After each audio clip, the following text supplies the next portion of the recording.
Okay, let's talk about something that you almost are not allowed to talk about. Don't tell me what to do. Okay, so what aren't we allowed to talk about? The Pope's fallibility? You might think science. Astrology? That's a pseudoscience, surely. Yes, astrology is a pseudoscience. It doesn't follow any valid scientific method, but it is presented as if it does. That's why it's considered a pseudoscience, even to the scientific community. Well, if you think about it, Oh dear, we're thinking about it. anything that isn't science, that is nonetheless real in some other way, is also pseudoscience until it's science. What? No, that's not how it works at all. Sure, true ideas can be expressed pseudoscientifically, but everything that science holds true was found out by a scientific method, i.e. scientifically. I don't see how pseudoscientific claims were made to be scientific. And everything that's true is false until it's true, and everything that's false, it's false until... You know what I mean? No, I can honestly say that I don't know what you mean. Please explain. Earth is round was a pseudoscience when the Earth was flat. Actually, this is not true at all. The idea of a round Earth originated in ancient Greece. The earliest mentions of it is really just allusions to it. It was never really presented scientifically until Aristotle, when he gave physical and observational arguments to support the idea. There was never really a time when the flat Earth model was universally accepted, as you probably think there was. Not even in the Middle Ages, as some people would think, maybe even you. Now sure, proponents of the flat Earth might think that a round Earth is ridiculous, and they still do, but that doesn't mean that the round Earth was ever pseudoscientific. And, people can fly was a pseudoscience until planes. No, that's not true at all. I don't think you understand what a pseudoscience is. Nobody ever presented a pseudoscientific method of flying, unless you count astral projection, which you shouldn't because it doesn't actually pertain to what you're talking about. And evolution by natural selection, people came from monkeys or whatever, was also a pseudoscience until it was true.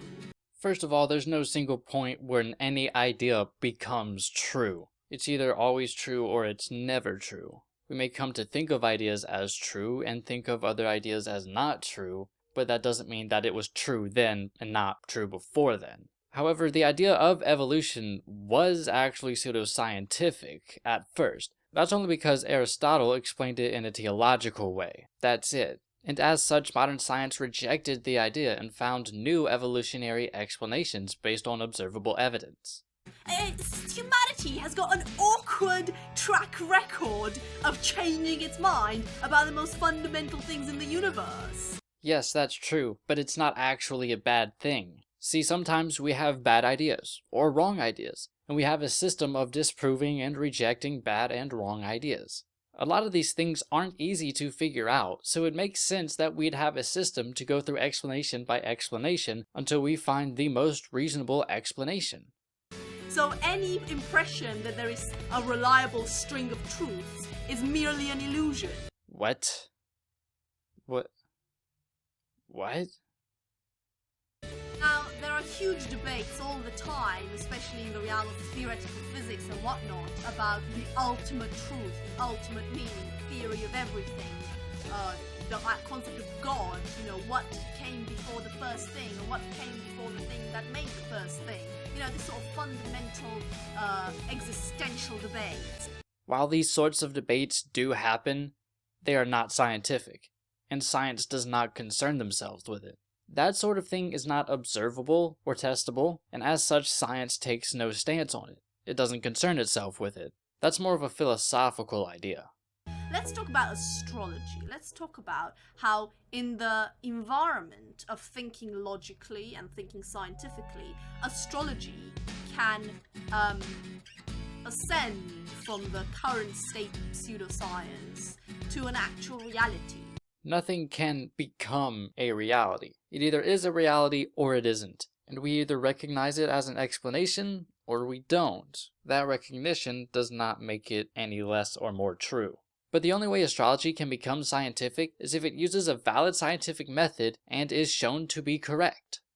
Now, the basic premise that anyone probably thinks of, something that pops in their head when you think of astrology, Stars?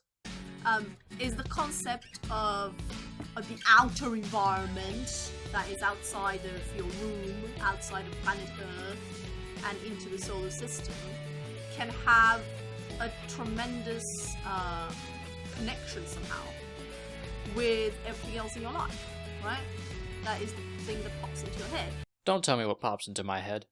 And people have got a very poor grasp of the meaning of connection, the meaning of relationship, the meaning of correlation, the meaning of causation.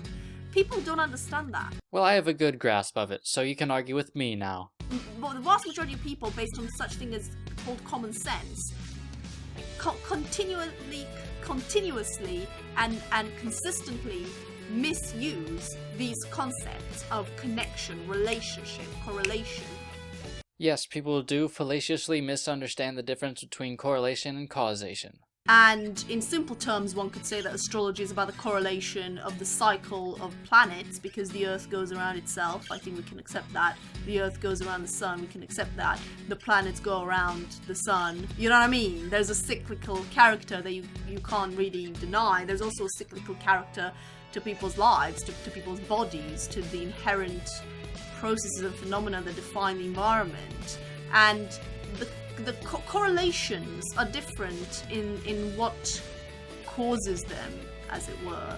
Now, this may be difficult to catch, but she's asserting that there definitely is a correlation between our everyday lives and the planetary movements. She's going to explain that it doesn't have to be a direct correlation, but it could be a common cause, a third variable. But she doesn't actually present proof or evidence or argument that there actually is a definite correlation. And even if she did, there is such thing as an accidental correlation. Two things can correlate without having any cause at all, being totally independent of each other. One of the explanations of that is a common cause. For example, the famous classical conditioning experiment where you associate giving food to a dog with ringing a bell causes the dog to expect food whenever the bell is rung. Pavlov's dogs. Yes, I'm familiar with it. They are correlated because they have the common cause. Their common cause is the human, the experimenter, that premeditatively sets them up like that, right? So they come together. Is that to say that they are linked in a direct way? No, of course they're not. The bell and the food are not linked. Is that to say that you can't expect the food when the bell rings? Not at all. In fact, that's the point. You can expect the food when the bell rings. That's the point. But you see, the problem with that is, within that experiment, we understand the third variable. We understand the cause. We understand why the bell was associated with food. But that's not the case with the astrology. We don't know of anything that could cause the planetary cycles to interfere with our everyday lives. And as such, it would be unreasonable to assume that planetary alignment can affect something in the future or present. Kinda like the gambler's fallacy. So that is the loophole through which astrology can be very easily explained within scientific terms. No, actually, you still haven't used any scientific method, and you have yet to show what this third variable is. But if we're going to use psychological experiments as examples, then let's go to B.F. Skinner. He had pigeons in cages, and these cages had feeders that were set to give out food at set time intervals. Nothing that a person or pigeon could do affected the schedule of the food. However, Skinner observed strange behaviors. The pigeons would exhibit behaviors such as turning around in its cage or swinging its head or various other behaviors. But these behaviors were attempts to influence the output of food. See, what happened here is they perceived a correlation between their behaviors and the food that they get, even though there absolutely was none at all. This happens by what's considered accidental conditioning. And as I understand it, it's far more likely that astrology, as well as other superstitious ideas, are based on the same principle. Prove me wrong. The truth is, the most fundamental aspects of your experience of reality are inextricably linked to your environment, whether it's your immediate environment, internal environment, external environment. Again, she's asserting that there actually is a correlation without showing any evidence that there is. Even the idea of every day, it's not some sort of made-up thing. Your body is inextricably linked to the cycle of the Earth going around. Day, night, day, night, day, night. You're moaning about the weather. that is linked as well. You going on the beach and seeing the tides come in and wash over your feet and then away. That's because a little rock is going around the Earth, and they have this gravitational pull towards one another. Yes, the movement of the planet Earth around the sun does affect the weather. It does affect the day and night cycle, and those things do affect us. But that's not what astrology teaches. That's not anything close to astrological ideas. Everything can be traced back to something that we never give credit to. If that's true, if we could trace everything back to this one thing, then we would have done so by now. We would have recognized it formally. But we haven't, because such a thing isn't actually there. I hate to break it to you.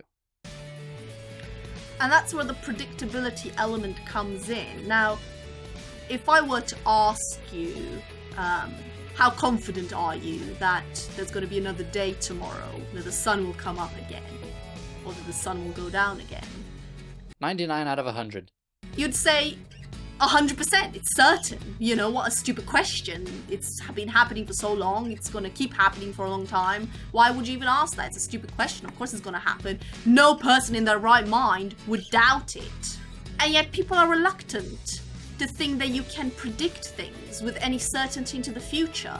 But these ideas are totally different. We can predict that the sun will come up and go down tomorrow. That's because we've observed it happening for an incredibly long time. And every time such a prediction was made, it was shown to be true. So evidence shows that there will almost certainly be another day. And we understand why. We understand the mechanism behind the day and night cycle. And we understand that there's nothing that would disrupt it. We don't have so much evidence and understanding of pseudoscientific ideas in general.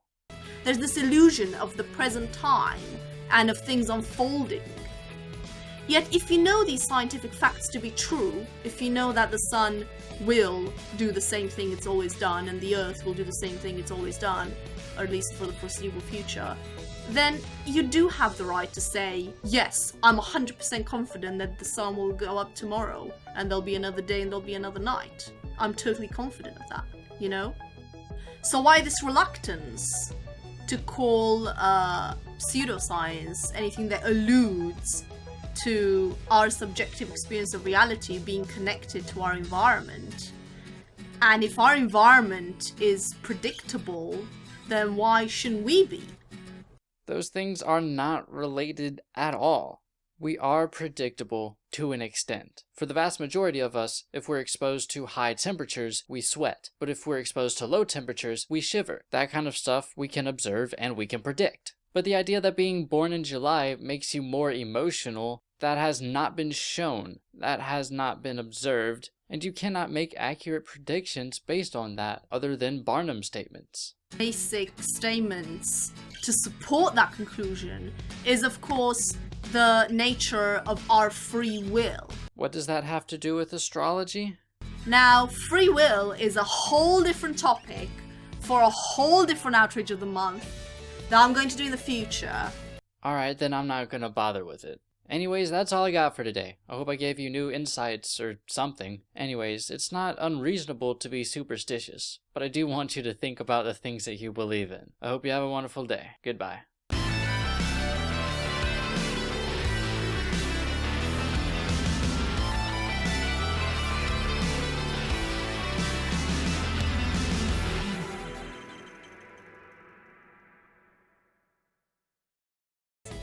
I just like the dark because it doesn't emphasize my triple chin. I like the dark because it reflects how I feel inside.